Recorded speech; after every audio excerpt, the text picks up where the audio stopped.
Today's practice, we are looking at tapas, discipline, heat, right action, however you want to look at it.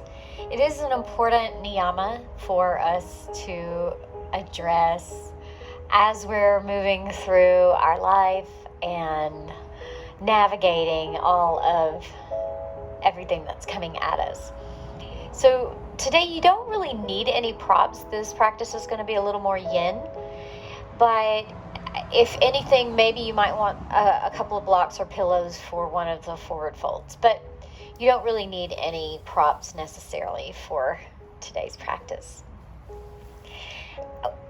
I've had a lot of time to think about tapas and what is right action for me in the midst of everything that's going on in the world, and svadhyaya, self-study, has shown me how maybe I'm not quite living my right action. I'm not quite as disciplined as I would like to be, and where that's showing up for me is as procrastination and pushing away those impure thoughts that bring about the desire for perfection, and they tempt me to sink into that imposter syndrome. And so for me, exploring tapas right now came at a really good time.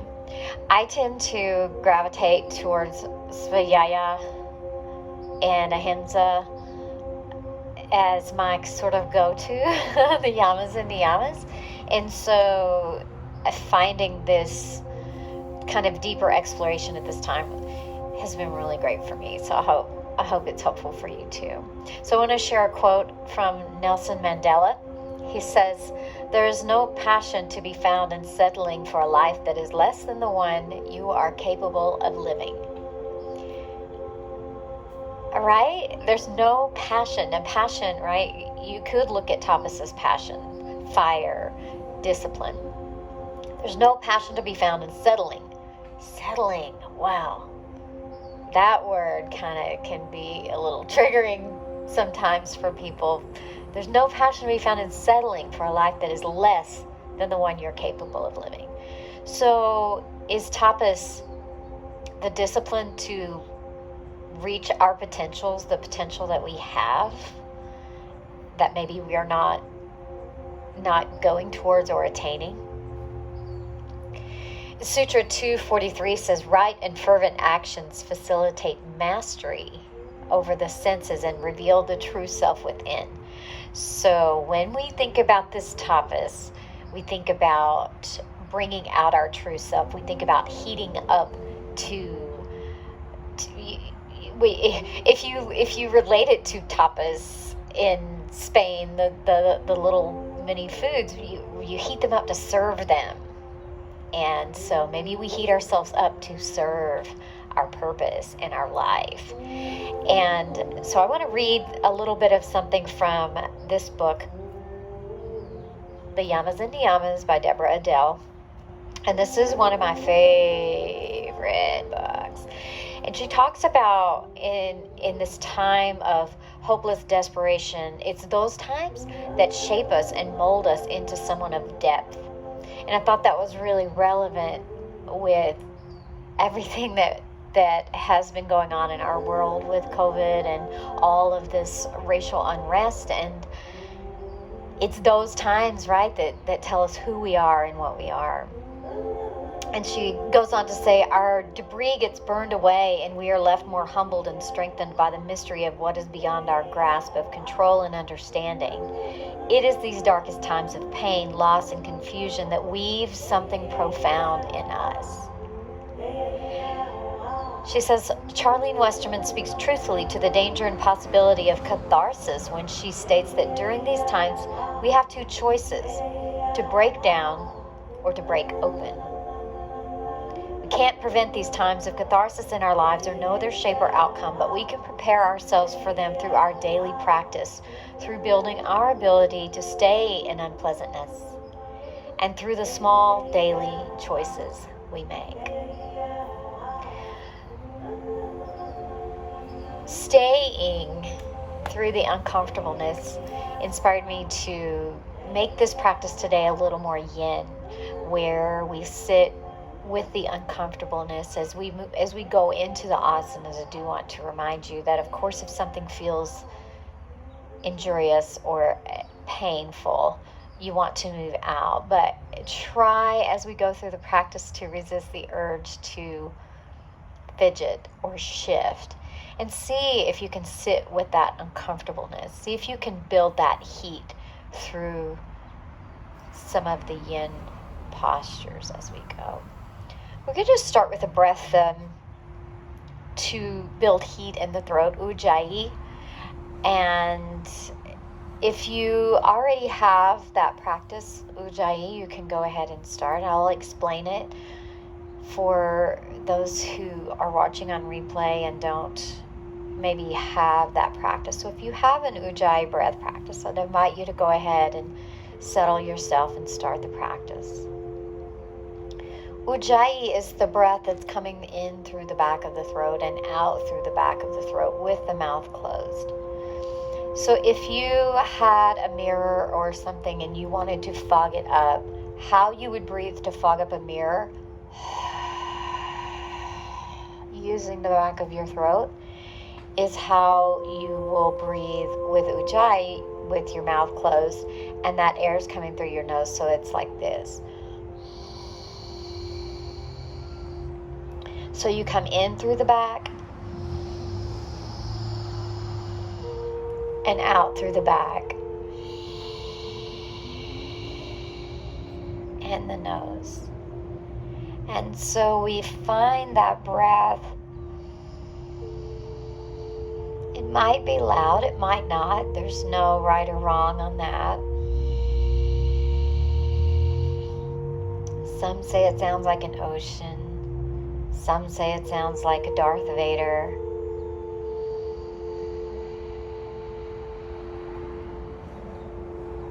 And as you're finding that heating breath that is warming the body, maybe take a moment to think about right action. Maybe that is your intention in this practice today. And maybe you even narrow it to thinking about what is a right action for this moment. What discipline could I apply in this moment? And as you're practicing that ujjayi, maybe you feel the heat building. Tune into your body and see where you may be feeling that heat. Is it only in the throat? Is it deeper? Is it in the mind, the head? Where do you feel that heat?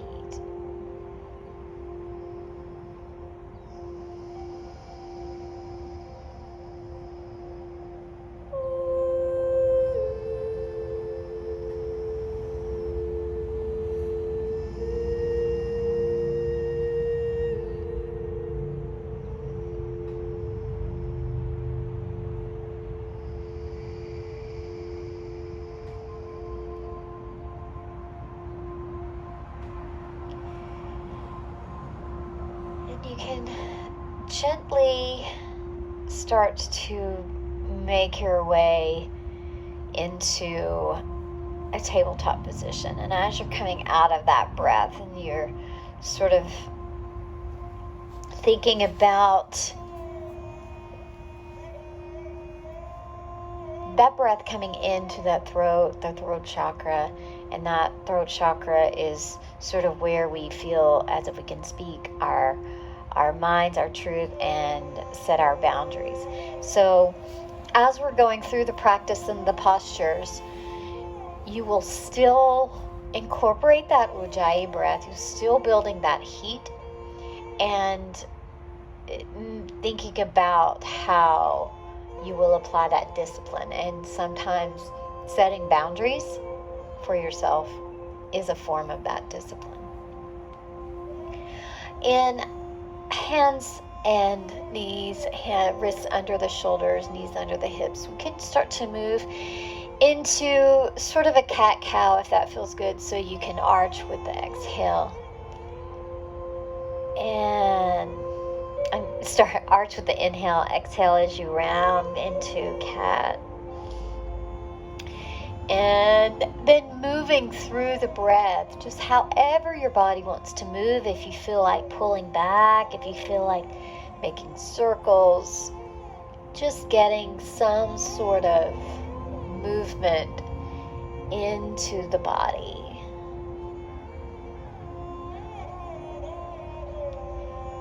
And if you're doing it in the morning, that can be good as sort of an exploration of stiffness. And if you're doing it in the evening, it can be sort of letting go of all that holding from the day.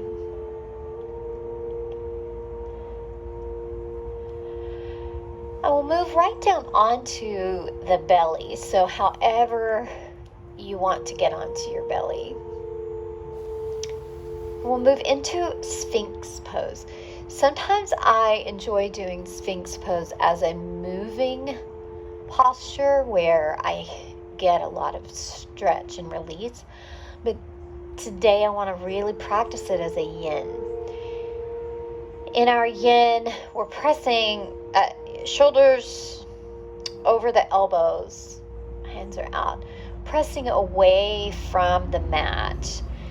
I like to keep my chin tucked and my ears over my shoulders so that I'm not straining the neck or pushing forward. Also, that's a little bit of a Jalandhar lock, a throat chakra lock, so you can enjoy that and practice that. As we are pushing and feeling that heat of the muscle activation, finding the Ujjayi breath or continuing with the Ujjayi breath. Notice other areas of the body. Are you tensing in other spaces? And what would happen if you let go? Then do you notice the heat more in that Sphinx? So I'll be quiet and let you explore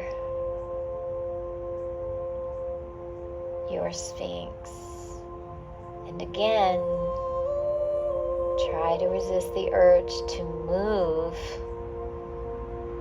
for the sake of movement.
Check in with those other areas of the body. Did they try to sneak back in?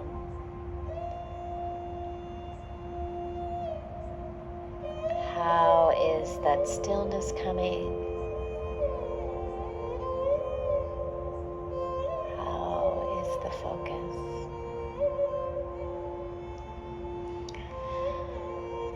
On your next exhale, you can make your way down to crocodile. So one hand on the other, your forehead on the top of the hand, or the back of the hand.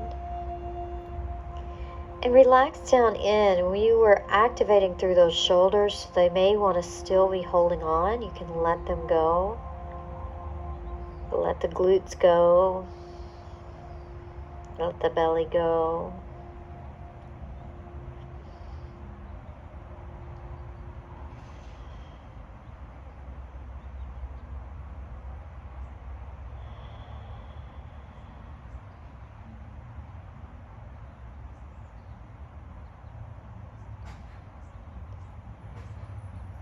Start to make your way back up, and we'll find seal.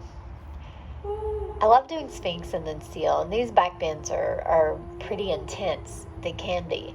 So again, only put yourself where you think you want to hang out. So I'll let you know that the further out your hands are, the less of a back bend. So if my arms are out here, I feel a little less. If you feel too much compression in your back, then just maybe keep it here where you're just activating, but you're not pushing way up. The further in, the more of an arch you find. But keep in mind, we're going to stay here for a while.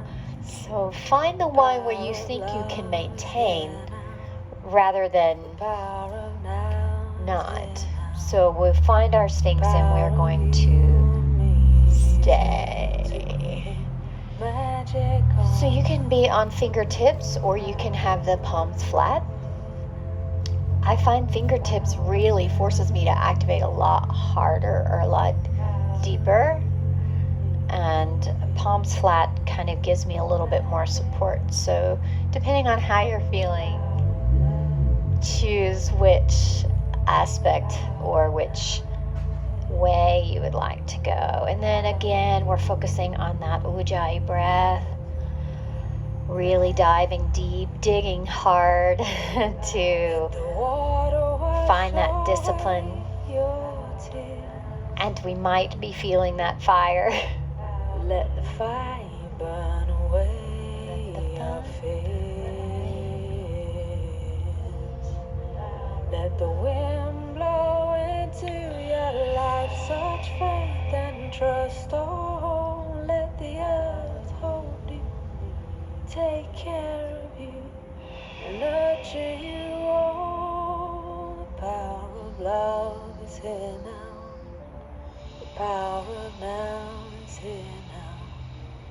The power of you is here to create magic. Checking in where you're feeling the fire. Love is here now. The power of how is your discipline working? The power of you is here to create magic on earth.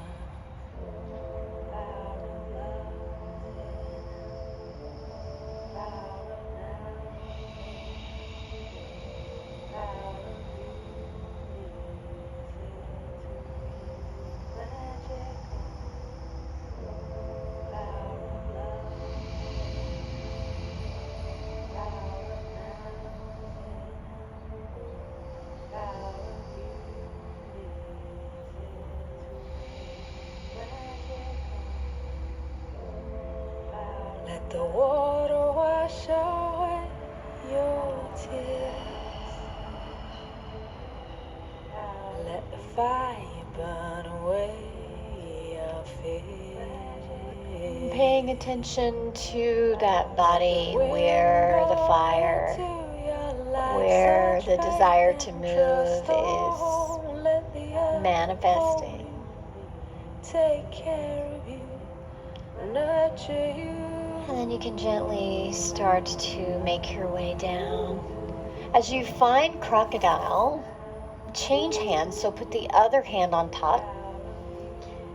And then place your forehead down. Letting go of any tensions or tightness or holding. And pay attention to where your body is feeling sensation, tiredness, tightness, heat. Tune in.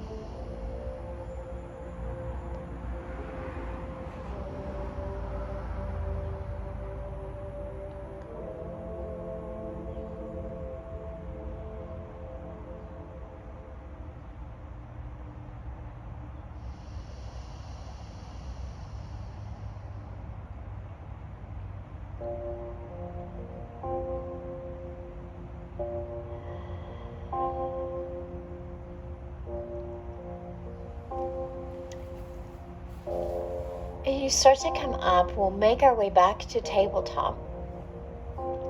And we'll find that movement again that we did in the beginning. So maybe for you it's cat-cow, and you're going to go a little gently so that you're not just jumping straight into counter poses from those back bends. So take it a little easy.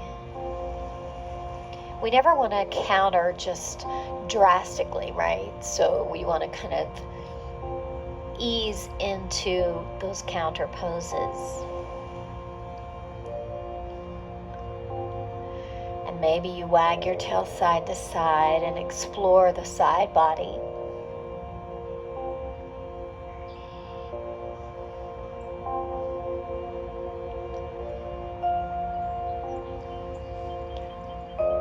So we have one more sort of a back bend that we will check out, and that's puppy pose.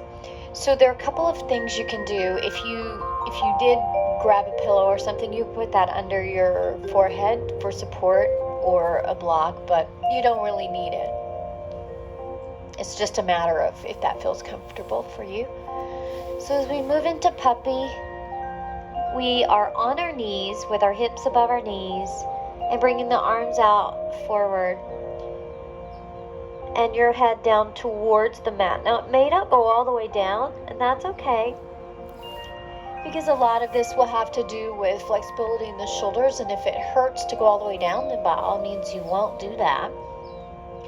So wherever you feel good in your puppy, you can find that. Another aspect might be having your elbows down and your arms bent and just kind of leaning back into it. So find the one that feels sustainable and then just settle into it.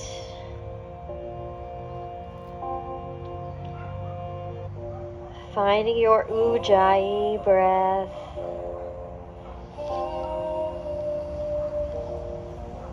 Letting that breath help you.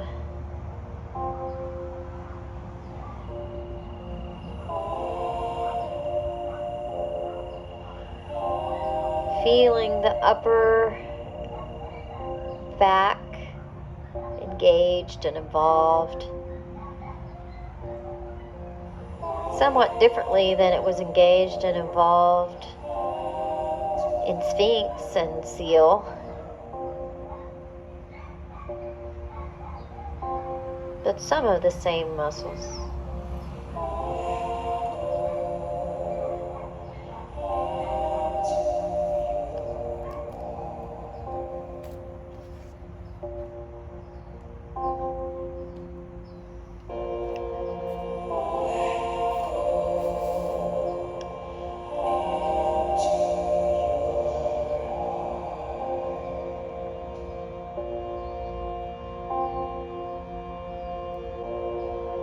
Maybe you notice the muscle activation changing. It might get more intense, but you might find release in aspects.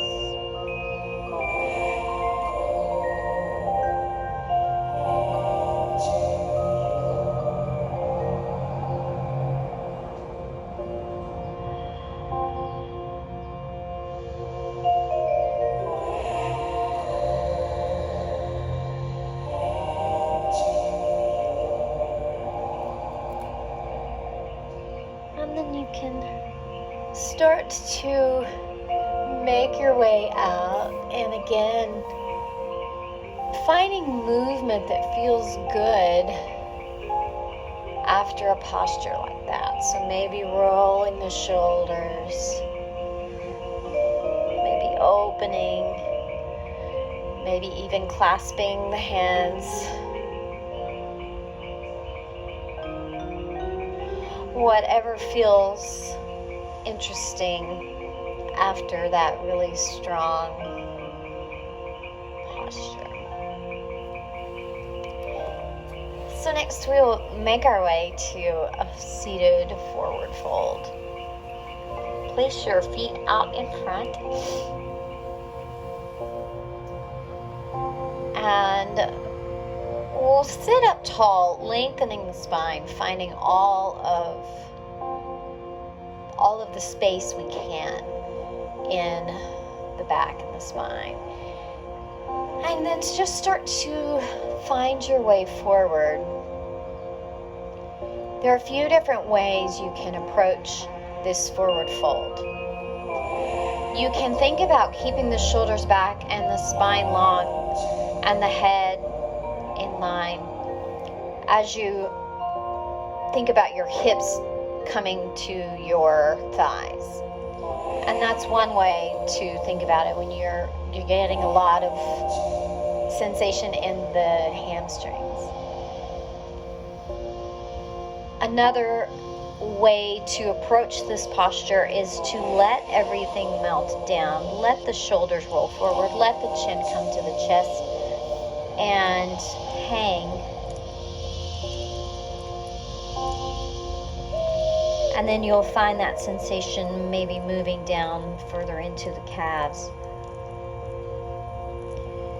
So find whichever aspect or option feels interesting, and then we'll hang out there.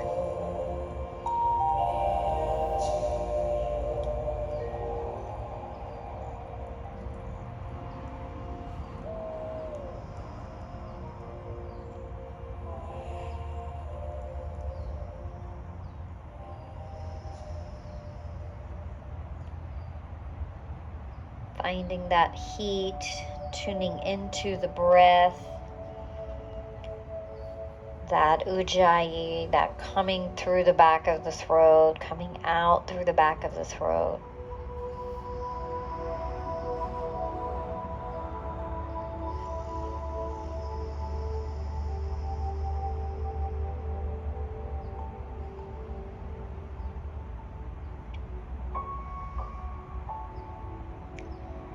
You want to have sustainability in this posture. So if it's feeling too much, you can always place something under your head or your chest to support.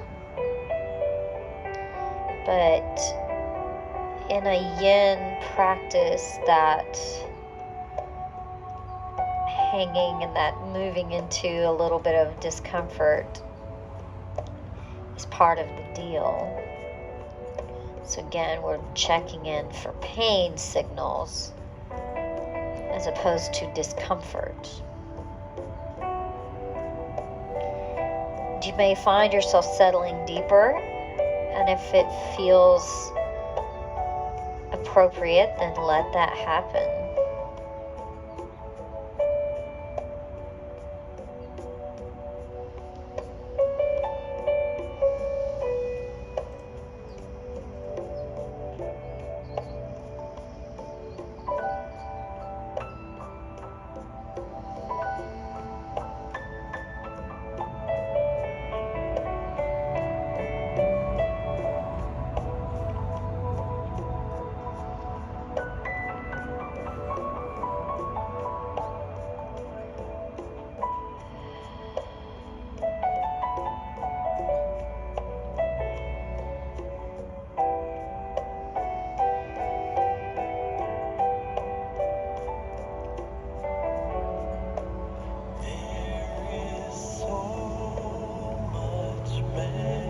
Start to gently make your way up, and we'll find ourselves on our back, and you can take this opportunity to grab a little bit of abdominal work if you'd like, or you can just roll over and lie down on your back.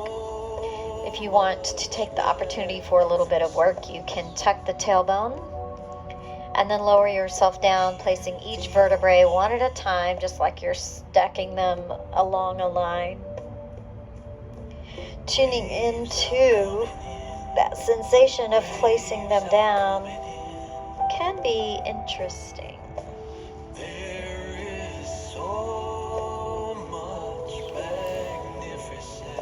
So this posture is banana. I love banana. So you can take your legs to one side and you can cross them if you want, or you can keep them down. And then you take your hands and maybe place them together or just keep them apart and move them over to that same side, making the shape of a banana. Really feeling the sensation of opening the side body.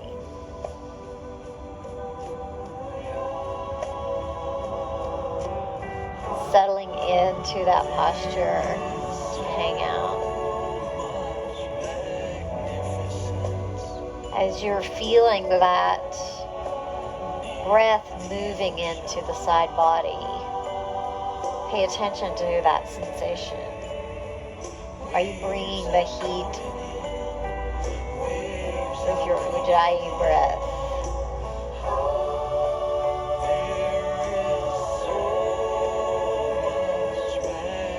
Are there areas where you're holding tension to be able to keep the posture? And if so, maybe back up a little.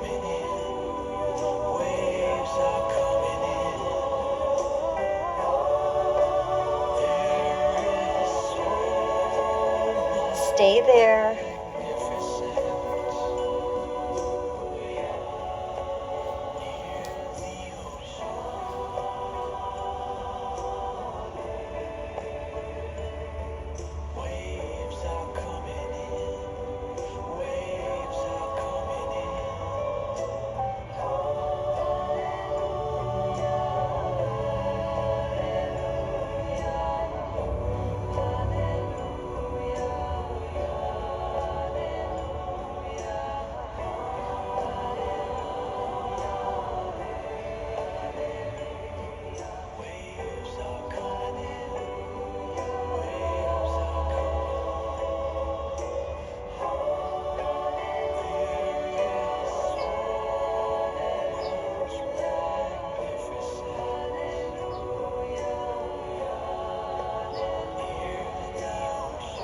Take a big breath and start to make your way out of the posture and just lie on your back for a moment, just sort of checking in, seeing what you're feeling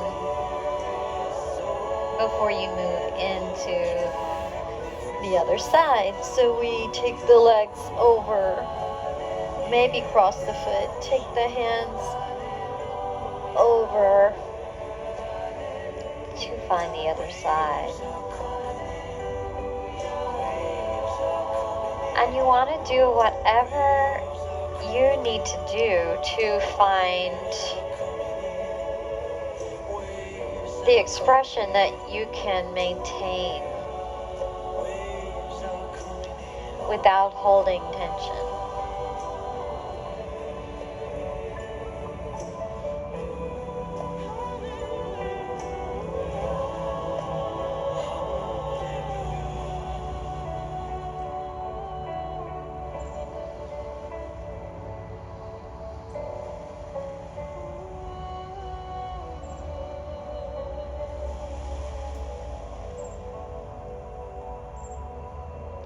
What can you do to let go and settle in?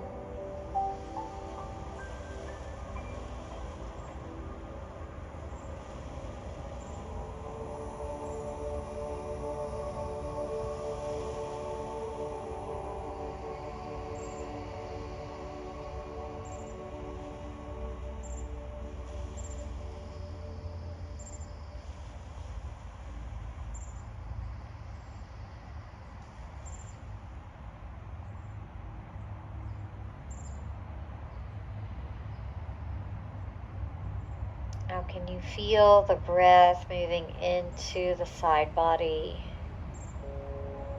making space?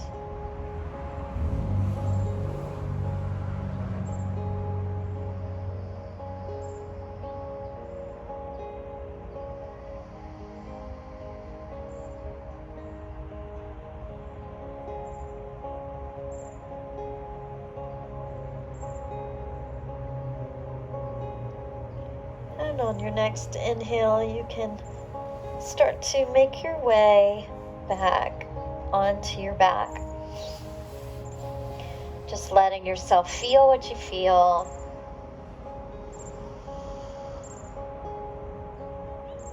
Noticing any differences.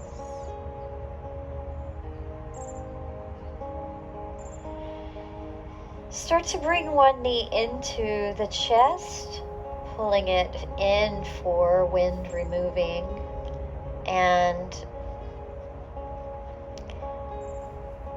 on your next exhale, you can pull it over into the armpit.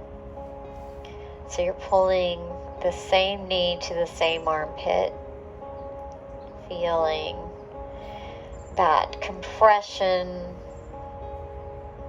maybe that sensation of building heat in these vital organs.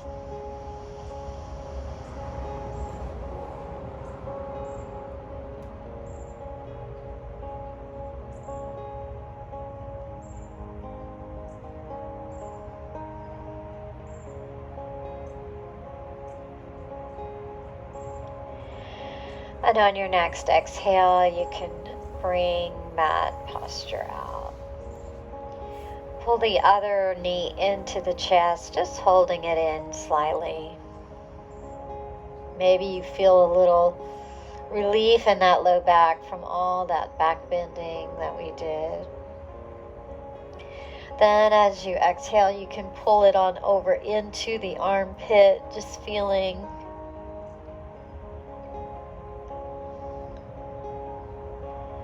that compression, that building of heat.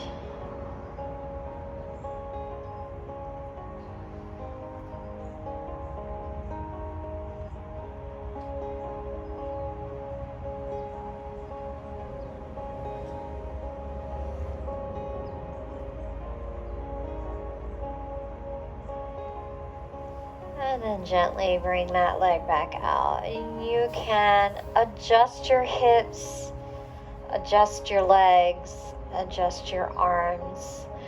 As we move into Shavasana, if it feels interesting to put something under your knees, a pillow or some blankets, feel free to do that. And you will start to notice or relax at all the areas of your body, starting from the crown of your head. In this corpse pose, this can also bring tapas. Sometimes this pose is the hardest one, to find that stillness and resist the urge to move.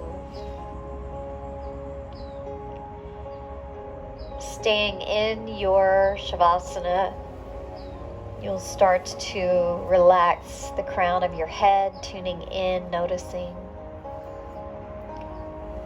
the forehead, temples, eyes, cheeks, jaw, lips, chin and throat.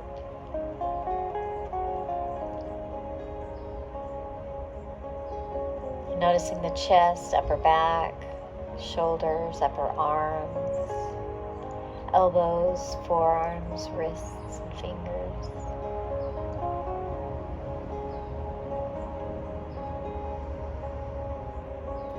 Tuning in to the abdomen,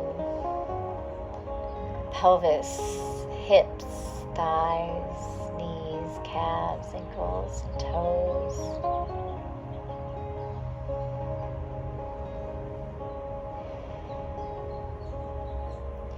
Feeling those sensations of the body, noticing them, having awareness,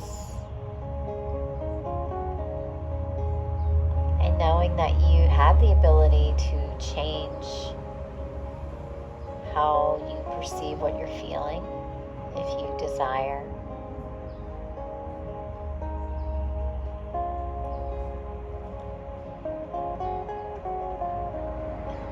And as you move into this space of relaxation and noticing,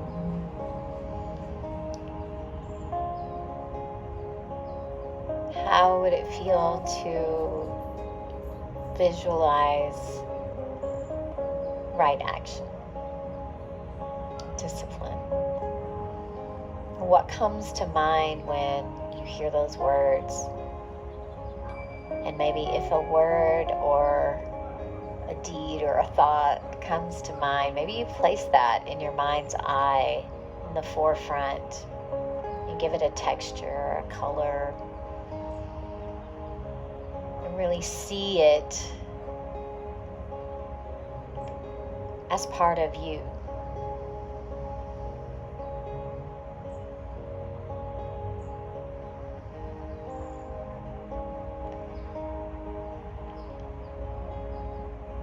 And then what if, as you're seeing that, in your next breath, you breathe it in and just let it make its way through all of the parts of your body.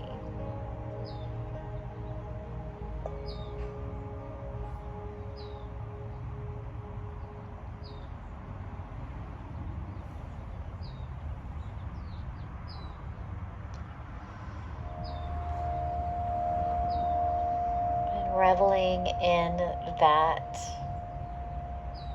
visualization, that thought. Maybe take a big breath in and a long exhale out.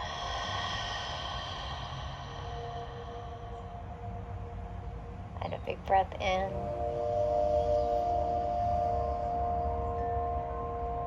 and a long exhale out.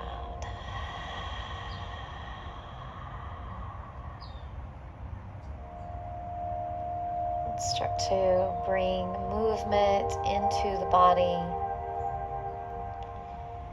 however it feels interesting or useful. And then start to make your way onto whatever side feels comfortable for you. The left side is great for digestion. Right side's great for the heart. And hang in that fetal position on your side just for a moment, checking in and maybe feeling that rebirth of incorporating your right action.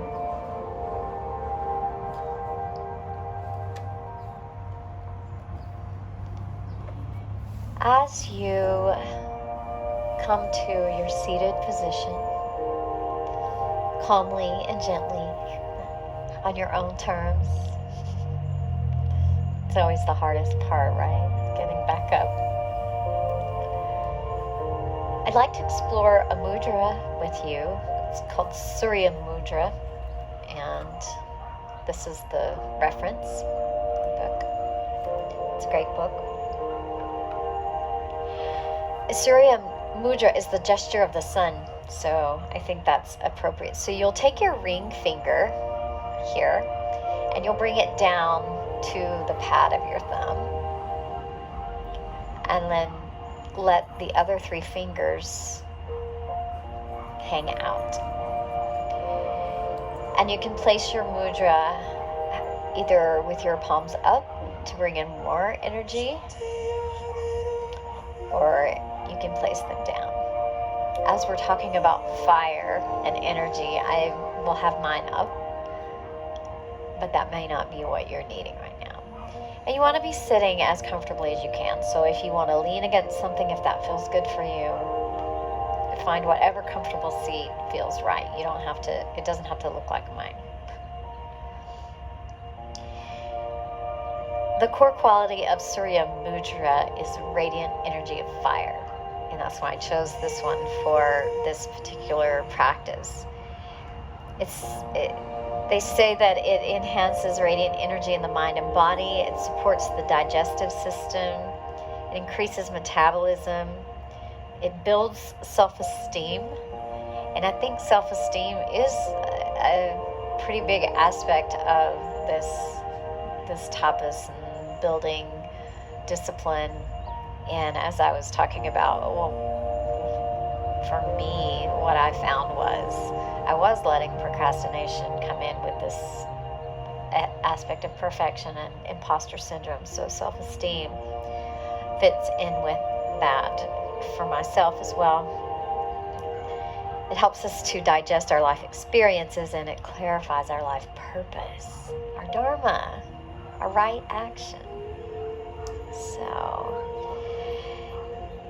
if hyperactivity is an issue for you, you may want to relax out of this one if it's something that tends to cause you trouble.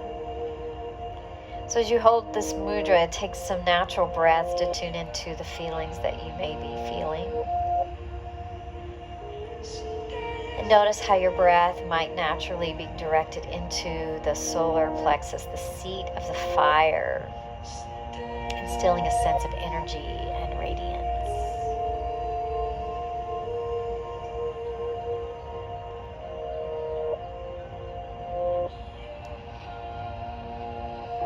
To enhance this experience of radiant energy, maybe you visualize the golden sun at the center of your being, infusing you with fire element's essential qualities.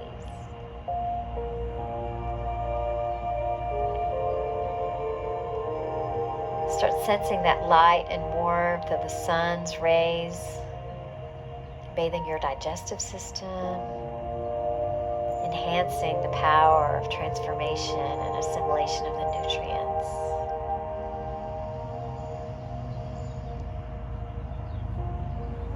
Take several breaths to sense your inner sun illuminating all of your digestive organs, supporting them in functioning optimally, nourishing every cell of your body.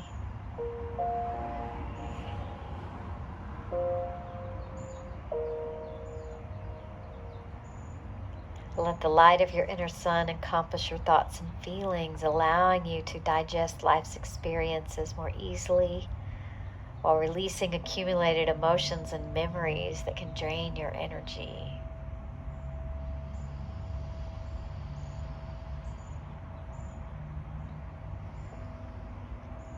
With optimal digestion at all levels of your being, the light of your inner sun illuminates your vision, allowing you to perceive your life purpose more clearly.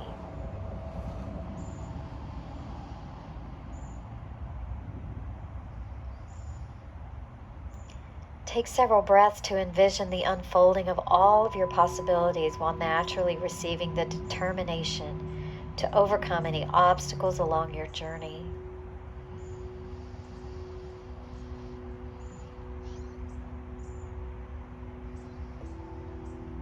As the rays of your inner sun grow in intensity, they naturally burn away any clouds of doubt and lethargy, allowing you to manifest your vision completely. Affirm your radiant energy as you repeat the following. You can say it out loud or you can think it in your mind. Awakening my inner sun's radiant energy, I live with abundant vitality.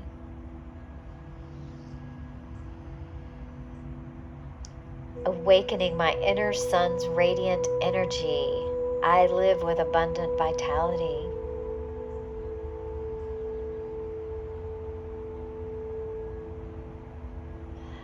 Awakening my inner sun's radiant energy, I live with abundant vitality.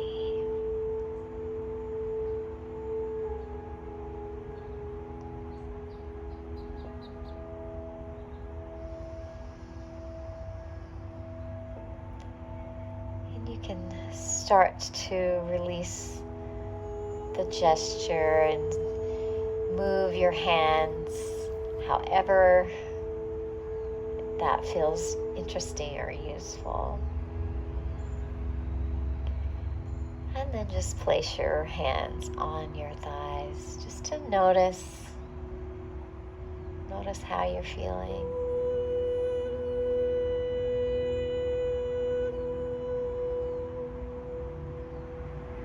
And as you move through this week, as you're contemplating all of these aspects of tapas, right action, fire, discipline, and incorporating them into your life.